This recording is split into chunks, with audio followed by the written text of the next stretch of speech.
स्वागत है आप सभी का वापस से करंट अफेयर सीरीज के थर्ड पार्ट में। यहाँ ये जो आप इस सीरीज में जो करंट अफेयर्स देख रहे हैं, इसे मध्य प्रदेश सरकार द्वारा जो न्यूज़पेपर निकाला जाता है जिसका नाम है रोजगार और निर्माण, वहाँ से इन करंट अफेयर्स को उठाया गया है। तो आप लोग अब समझ सकते हैं कि ये करंट अफेयर्स कितनी ज़्यादा इम्पोर्टेंट है। जो बच्चा एमपीपीएससी का प्रीलिम्स दे रहा है जो अभी आपके 23 जून को है, उसके लिए ये करंट अफेयर्स बहुत ज़्यादा इम्पोर्टेंट है, क्योंकि ये खुद एमपी सरकार ने ये करंट अफेयर्स रिलीज की है। तो यहाँ से क्वेश्चन बनना संभाविक सी बात है। अब ये जो करंट अफेयर्स है ये कितनी कैटेगरी में कवर किया गया है, तो आपको इंटरनेशनल लेवल यानी अंतर्राष्ट्रीय स्तर पे भी देखने को मिलेगा, नेशनल लेवल यानी इंडिया लेवल पे भी देखने को मिलेगा, और राज्य की मध्य प्रदेश की करंट अफेयर्स भी देखने को मिलेगी। कब से कब तक कवर किया जा रहा है, तो 1 जनवरी से लेकर 31 मई 2024 तक की करंट अफेयर्स को कवर किया जाएगा इस सीरीज में। टोटल कितने पार्ट्स में, तो 10 पार्ट में। तो चलिए देखिए आज की पहली खबर, आज की पहली न्यूज क्या है। तो ज्ञानपीठ सम्मान से होंगे सम्मानित। अब ज्ञानपीठ सम्मान मिलने वाला है, तो उससे पहले हमें ये जानना पड़ेगा ये जो ज्ञानपीठ पुरस्कार है कौन से नंबर का है। तो ये 58 नंबर का है। 58 नंबर का ज्ञानपीठ अवार्ड है। किसको मिलने वाला है, तो संस्कृत के विद्वान जगत गुरु राम भद्राचार्य और देश के जाने माने कवि तथा गीतकार गुलजार को। यानी किसको ज्ञानपीठ अवार्ड मिलने वाला है, जगत गुरु,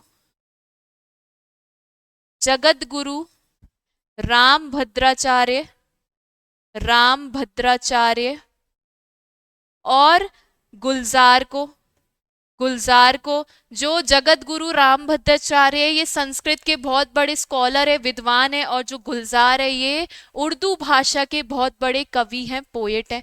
उसके बाद देखिए दूसरी खबर, दूसरी खबर में क्या कह रहे हैं। सूर्य से 500 खरब गुना चमकीला ब्लैक होल मिला। 500 खरब गुना यानी 500 ट्रिलियन टाइम्स। 500 ट्रिलियन टाइम्स यानी क्या कहा जा रहा है कि सन से भी ज्यादा, सन से भी ज्यादा चमकीला, ज्यादा ब्राइट एक ब्लैक होल मिला है। कितना ज्यादा चमकीला है, तो 500 खरब गुना 500 ट्रिलियन टाइम्स हमें मिला है। और इसका अगर आपसे साइज पूछ लिया जाए कि सन से कितना ज्यादा बड़ा है, तो 17 अरब गुना बड़ा है।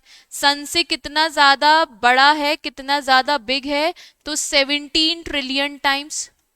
17 ट्रिलियन टाइम्स ये सन से बड़ा है शेप में, आकार में। और ये जो ब्लैक होल खोजा गया है ये सबसे तेज बढ़ने वाला ब्लैक होल है। सबसे तेज, सबसे ज्यादा स्पीड में ब्लैक होल बढ़ रहा है। आप देख सकते हैं इसकी सन से कितनी ज्यादा इसका आकार, इसका साइज बड़ा है। 17 ट्रिलियन टाइम्स, 17 अरब गुना बड़ा है। और कितना ज्यादा चमकीला है सूर्य से, सन से, तो 500 खरब गुना 500 ट्रिलियन टाइम्स।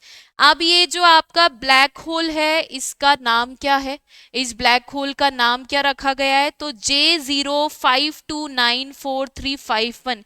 क्या नाम रखा गया है, J05294351, ये नाम रखा गया है ब्लैक होल का। तो ये चीज भी आपको पता होनी चाहिए।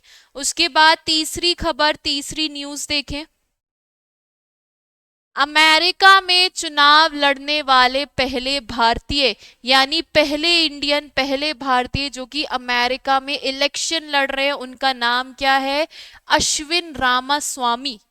अश्विन रामास्वामी। अश्विन रामास्वामी ये मात्र 24 वर्ष के, 24 ईयर्स के हैं, और ये अमेरिका में इलेक्शन लड़ने जा रहे हैं। अगर देखा जाए इंडिया में ये कहाँ से बिलोंग करते थे, तो इंडिया में ये तमिलनाडु से बिलोंग करते थे। कहाँ से, तमिलनाडु से बिलोंग करते थे। और बाद में ये 1990 में यानी 1990 में ये आकर अमेरिका में बस गए थे। तो ये देखा जाए तो ये भारतीय मूल के नागरिक है, सिटीजन है, जिसका नाम है अश्विन रामास्वामी। मात्र 24 ईयर्स के हैं, 24 वर्षीय हैं। इंडिया में अगर देखा जाए तो ये तमिलनाडु से है। 1990 में ही ये अपने पेरेंट्स के साथ अब्रॉड यानी अमेरिका शिफ्ट हो गए थे, और अब ये अमेरिका में पहले भारतीय बन गए हैं जो कि इलेक्शन चुनाव लड़ने वाले हैं। उसके बाद देखिए, उसके बाद नेक्स्ट न्यूज क्या है। मिशन गगनयान के लिए क्रायोजेनिक इंजन।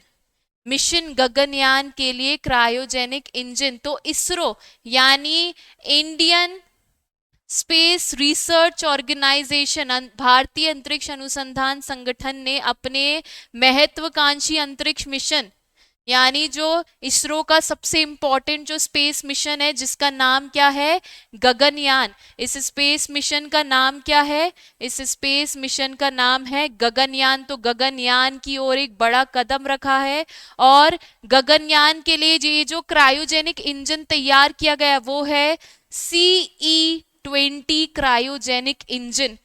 गगनयान मिशन के लिए कौन सा इंजन तैयार किया गया है, तो उसका नाम है CE-20 क्रायोजेनिक इंजन तैयार किया गया है। तो आपको इस इंजन का नाम पता होना चाहिए। ये बेसिकली ये जो CE-20 क्रायोजेनिक इंजन है ये गगनयान के लिए एकदम तैयार है। अब ये बिल्कुल रेडी हो गया है कि ये इस मिशन के लिए कभी भी जा सकता है ना। तो ये चीज आपको पता होनी चाहिए कि इसरो द्वारा कौन सा मिशन चलाया जा रहा है, कौन सा स्पेस मिशन जिसका नाम है गगनयान। इसके लिए CE-20 क्रायोजेनिक इंजन को तैयार किया गया है। उसके बाद देखें, उसके बाद है बाफ्टा ने 7 कैटेगरी में जीते अवार्ड। बाफ्टा में 7 कैटेगरी में अवार्ड्स को जीते। तो बाफ्टा जो है, बाफ्टा अवार्ड्स जो है ये लंदन में ऑर्गेनाइज किए जाते हैं, लंदन में इसका आयोजन किया जाता है। जो अभी जो बाफ्टा अवार्ड हुआ था ये 77th नंबर का हुआ था, 77th नंबर का बाफ्टा अवार्ड हुआ था। बाफ्टा का जो फुल फॉर्म है अगर पूछ लिया जाए तो वो है British academy film awards. British academy film awards, BAFTA क्या होता है, British academy film award. 77 number का हुआ था, लंदन में इसका आयोजन किया जाता है। तो अब आपसे ये पूछ लिया जाएगा कि बाफ्टा में 7 कैटेगरी में किसे अवार्ड मिला, तो क्रिस्टोफर नॉलन द्वारा निर्देशित फिल्म ओपनहाइमर की, ओपनहाइमर को 7 कैटेगरी में अवार्ड मिले थे बाफ्टा अवार्ड्स में। तो ये चीज आपको पता होनी चाहिए। और ओपनहाइमर के डायरेक्टर कौन थे, क्रिस्टोफर नोलैन। ओपनहाइमर के डायरेक्टर कौन थे, क्रिस्टोफर नोलैन थे। और ओपनहाइमर मूवी को 7 कैटेगरी में बाफ्टा अवार्ड्स में अवार्ड्स मिला है। बेसिकली जो ओपनहाइमर है वो 13 श्रेणियों में यानी 13 कैटेगरी में सिलेक्ट हुआ था, नॉमिनेट हुआ था, लेकिन 13 में से 7 श्रेणियों में इस फिल्म ने पुरस्कार जीते। तो ये चीज आपको पता होनी चाहिए कि बाफ्टा में किस फिल्म को सबसे ज्यादा अवार्ड मिले। ओपनहाइमर को टोटल 7 अवार्ड मिले हैं। और ओपनहाइमर के निर्देशक यानी डायरेक्टर कौन है, तो वो है क्रिस्टोफर नोलैन। उसके बाद नेक्स्ट न्यूज देखें, जापान लकड़ी से बना सैटेलाइट करेगा लॉन्च। यानी जापान अब एक लकड़ी से बना सैटेलाइट, लकड़ी से बना उपग्रह को लॉन्च करेगा। तो जापान के वैज्ञानिकों ने दुनिया का पहला, अब ये चीज आपको याद रखना है कि दुनिया का पहला लकड़ी से बना सैटेलाइट, लकड़ी से बना यानी वुड से बना सैटेलाइट उपग्रह किसने लॉन्च किया है, तो वो है जापान। किसके द्वारा लॉन्च किया जाएगा, जापान के द्वारा लॉन्च किया जाएगा।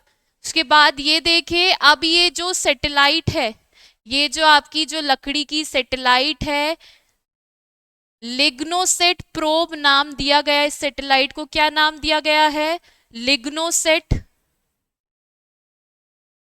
लिग्नोसेट प्रोब नाम दिया गया है इस सैटेलाइट को। तो आपको ये याद होना चाहिए कि दुनिया की पहली लकड़ी से बनी सैटेलाइट को किसने लॉन्च, कौन लॉन्च करेगा, जापान। और इस सैटेलाइट का नाम क्या है, लिग्नोसेट प्रोब इस सैटेलाइट का नाम है ना। तो उसके बाद आगे देखिए,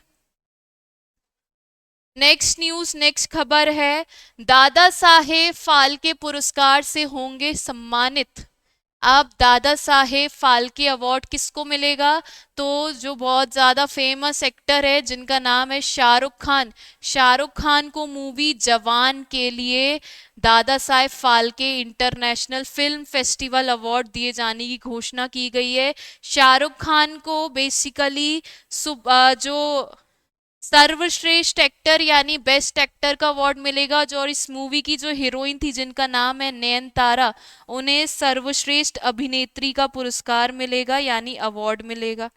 तो ये चीज भी आपको पता होनी चाहिए कि दादा साहेब फाल्के पुरस्कार से कौन सम्मानित होंगे, तो उनका नाम है शाहरुख खान। कौन सी मूवी के लिए? जवान मूवी के लिए बेस्ट एक्टर का इन्हें अवार्ड मिलेगा।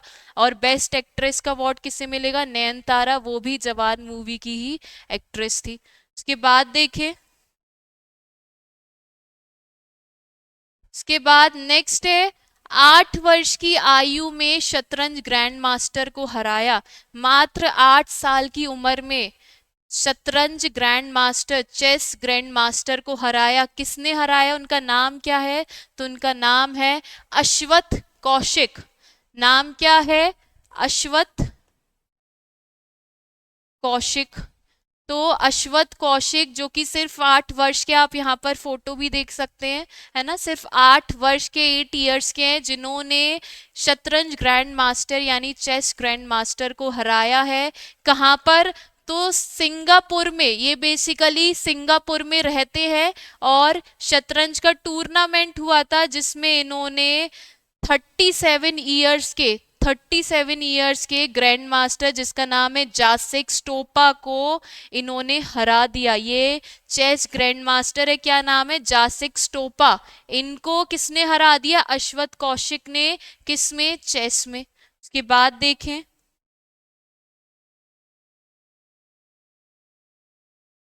नेक्स्ट है घनश्याम दास बिड़ला वैज्ञानिक शोध पुरस्कार मिलेगा। तो घनश्याम दास बिड़ला वैज्ञानिक को शोध पुरस्कार मिलेगा। अब बेसिकली प्रयागराज में हरीशचंद्र अनुसंधान संस्थान है, हरीशचंद्र रिसर्च ऑर्गेनाइजेशन है, रिसर्च इंस्टीट्यूट है। तो यहाँ की जो भौतिक वैज्ञानिक यानी जो फिजिक्स की जो साइंटिस्ट है जिनका नाम है प्रोफेसर आदित्य सेन, प्रोफेसर आदित्य सेन को घनश्याम दास बिड़ला वैज्ञानिक शोध पुरस्कार से सम्मानित किया जाएगा। तो किसे मिलेगा घनश्याम दास बिड़ला वैज्ञानिक शोध पुरस्कार? प्रोफेसर आदित्य सेन को। प्रोफेसर आदित्य सेन को ये अवार्ड दिया जाएगा। कौन सा? घनश्याम दास बिड़ला वैज्ञानिक शोध पुरस्कार। उसके बाद देखें, उसके बाद नेक्स्ट जो खबर है, नेक्स्ट जो न्यूज है वो है भारी बारिश से बनी अस्थाई झील, यानी बहुत ज्यादा बारिश होने की वजह से, रेन फॉल होने की वजह से एक अस्थाई टेम्पररी एक झील बनी है, लेक बनी है। तो कहाँ पर? अमेरिका, अमेरिका की डेथ वैली में भारी वर्षा से एक अस्थाई झील का निर्माण हो गया है। कहाँ पर हुआ इस लेक का निर्माण? तो अमेरिका, अमेरिका की डेथ वैली में, अमेरिका की डेथ वैली में इस टेम्पररी लेक का अस्थाई झील का निर्माण हो गया। क्यों? क्योंकि वहां पर बहुत ज्यादा बारिश हुई है। तो आपसे पूछ लेंगे हाल ही में कहाँ पर अस्थाई झील का निर्माण हुआ है? तो अमेरिका की डेथ वैली में। उसके बाद देखें,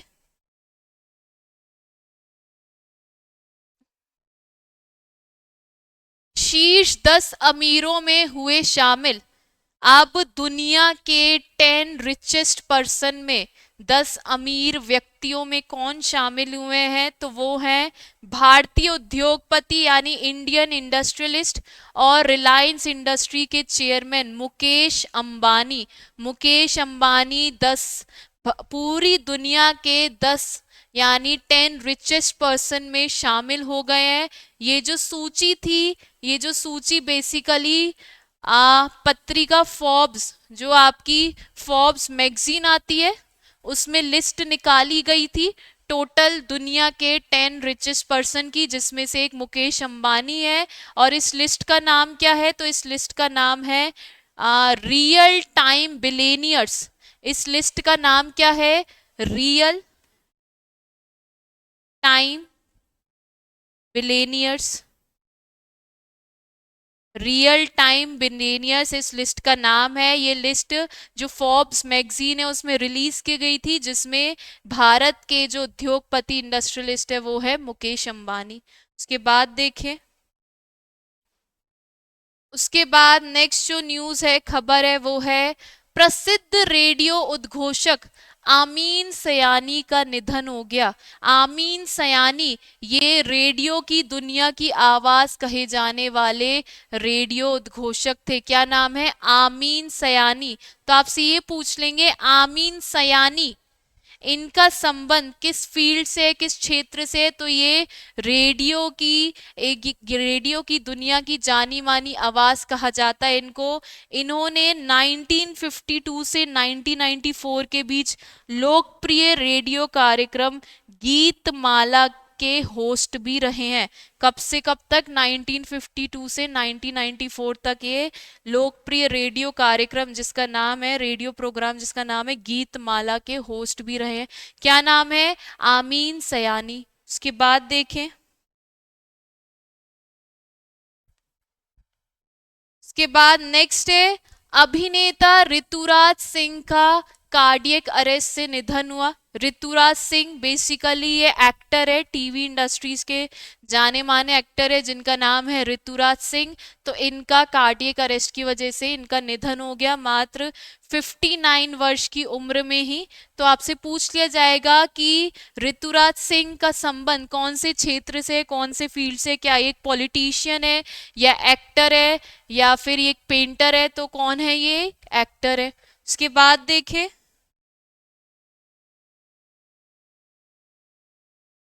उसके बाद नेक्स्ट है आपका साउथ अफ्रीका यानी दक्षिण अफ्रीका के पूर्व क्रिकेटर माइक प्रॉक्टर का निधन हो गया। अब आपसे पूछ लेंगे कि माइक प्रॉक्टर का संबंध किस देश से है? तो साउथ अफ्रीका से है। और ये किस खेल से इनका संबंध है? तो इनका संबंध क्रिकेट से है। ये एक क्रिकेटर है जिनका अभी हाल ही में निधन हुआ है। उसके बाद देखें, तो ये आज की आपकी खबरें थी, न्यूज़ थी, है ना? ये सारी आपकी आज की पूरी न्यूज़ थी। तो आप लोग प्लीज़ कमेंट सेक्शन में बताइए कि ये आपको जो करंट अफेयर्स की सीरीज़ है ये कैसी लग रही है। और फिर हम आपसे आगे फोर्थ पार्ट 4 में मिलेंगे। चलिए, धन्यवाद।